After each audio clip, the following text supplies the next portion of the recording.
Hi, I'm Luana Rubin from eQuilter.com, and today we're going to start a three-part series about African fabrics, and I'm going to show you some of the African quilts that I brought back from my recent trip to South Africa. As you may know, I traveled with Carolyn Mazlumi's group, the Women of Color Quilters Network, and we went to Johannesburg and then Cape Town. We went to the Quilt Festival in Johannesburg, and of course we saw a lot of really beautiful Nelson Mandela tribute quilts that were in an exhibit there, and you may have seen the photos that I put up on my Flickr site. But while I was there, I also went to some craft shows and we visited some villages, and I picked up some things that I just thought you would love to see for inspiration. So what I'd like to show you here today is I brought 3 pieces of Kuba cloth, and these are the traditional really applique pieces that are made in the villages, and we were lucky enough to buy them in downtown Johannesburg in Nelson Mandela Square. There's a craft co-op there right off of the square.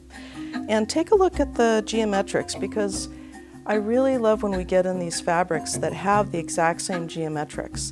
So you may be inspired by these, and then you can pick up some of these geometric fabrics that we've ordered in. So this is the first one, and you can see it's very simple. It has 2 neutral toned woven grass cloth on a background of a darker color. And of course the darker color really makes it pop, and you can think about in your quilt design either for applique or working with some of these fabrics that have a very similar color story going on.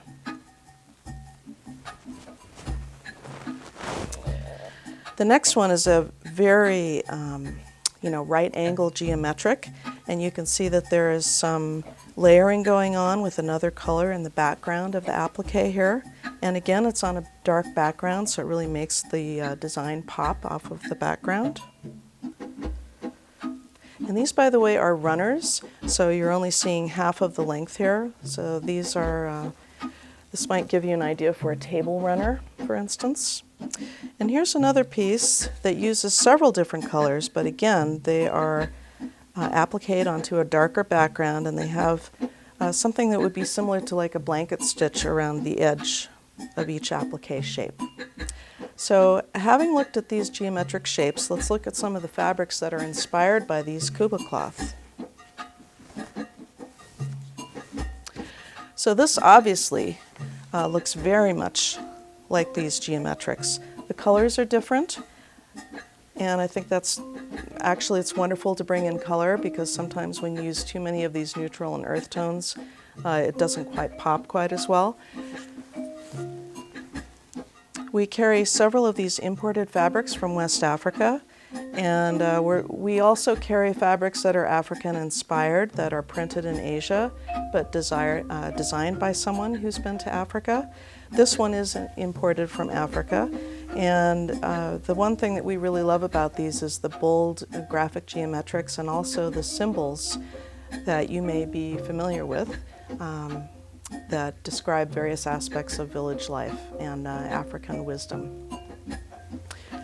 Here's another color of this same geometric print, more similar with the neutral and the earth tone colors. And I also wanted to share with you this black and white zebra batik, and you can see that this would also potentially go really well with this wildlife panel. And you can see that there's a zebra with those same very bold black and white colors, but also the lions and the cheetahs in the grass. So blending that bold black and white with the neutrals. And here's another great panel, and boy, these panels are so popular with our customers, because you can use them just to simply make a quilt, or you can make a wall hanging out of them, or a pillowcase. They come in 24-inch repeats, so keep that in mind when you're ordering. Every 24 inches is one full repeat. And this one has more of the earth tones, but again, think about bringing in prints and batiks and some of the other kind of interesting earthy textures that we may have, like a grass print would be great with this. And I'm going to show you just one more wonderful multicolor print that we carry. And it's got all the different animals. It's kind of like a vintage postcard idea. So I hope that gives you some great ideas. These are some of the inspirations that I brought back from my trip to South Africa. And watch for part 2. Thank you.